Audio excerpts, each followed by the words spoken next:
question number 9. We've got a debt-free cash-free value. Debt-free cash-free, remember, it's the buyer's, it's taking the buyer's perspective, it's underlying value, we're imagining the business had no debt. Our debt-free cash-free is 150. Now what I've done in the next column is I've kind of compressed, because I was going to run out of space, I've compressed the charts that you've been seeing up there. I've just sandwiched that in 2. And if we were to subtract off the net debt, have I got the numbers right? Because I did this in a hurry in the break. 20 million of debt.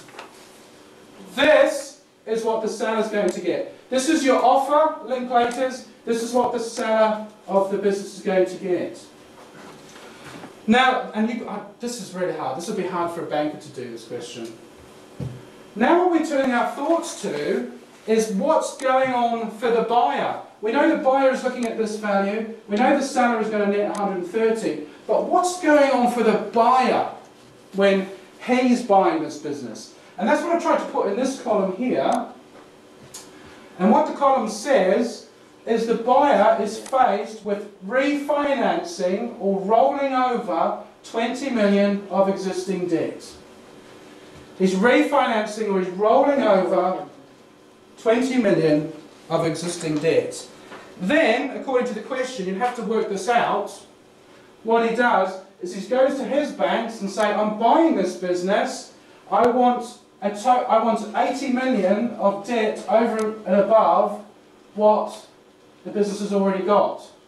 And the bank says to him, well, how much are you going to chip into this deal? How much equity are you going to put in? Remember, the seller's getting this, but what's the buyer? We're taking the buyer's perspective. How is he going to finance this business? We haven't even talked about this on the charts up until now. We're looking at what the buyer is going to do. The buyer is going to chip in 50 million. He's going to chip in the balance. He's going to contribute 50 million of his own equity. Most of the funding for this 150 million deal is going to come from the bank. All right, so we've taken this analysis a step further. Rather than just looking at what the seller gets out of it, now we're looking at what the buyer is going to do. And in fact, sometimes you guys get to see these, I know you do. We could translate that into something called a sources of funds and a uses of funds. This is where the money is coming from. Some of it from the buyer, some of it from the banks, or most of it from the banks. Where's it going? This is the uses of funds. You guys seen the sources and uses chart? Have you? You see those in your transactions? Where's the money going? Everybody's interested in this, aren't they? Where's the money coming from? Where's it going? So what we've done is we've taken our analysis a step further. And what I'm saying here is that from the buyer's perspective, he's going from a situation where he's got no debt involved at all with this business, and he is looking at a total facility of 100 million. So from the buyer's perspective, he's kind of going from 0 to 100 million debt. I would say that makes the answer 100. That's a very tricky question to answer. So shall we just see how Linklaters is doing on our... Correct. All right. Wait. 10, we already did that one, didn't we? What did we decide? I'm sorry.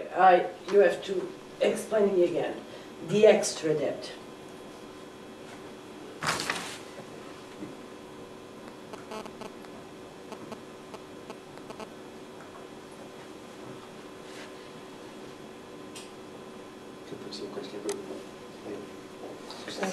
Não, mas eu quero o extra. Mas é dele mais do target. Ah, não é do target. Okay, if the... Não até da chance. Yeah, and do you know what, this is one of these ones I think that we could... Tanya, I think this is one of these ones that with Marcus's persuasion we could probably have 2 right answers on. Yeah? No. If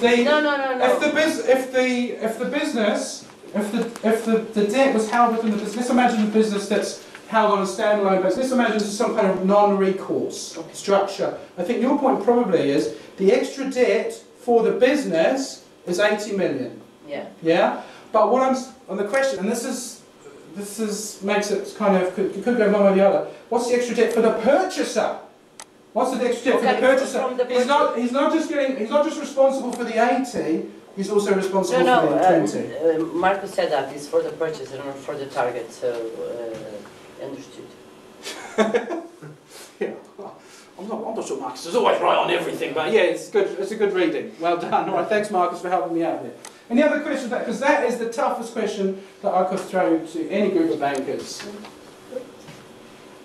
We've taken our analysis a step beyond where it was. Right, so we were going to check and see whether we're passing the test. What was the answer to the last question? Remind me. Exactly the same. Exactly, you guys know this. Right, how did we do, Linklaters? Do you want to submit your answers and view the results? Yes. It's not that exciting. What did we get? 100%! Well done! Alright, you guys, something else happened there. You guys really nailed that test. Well done.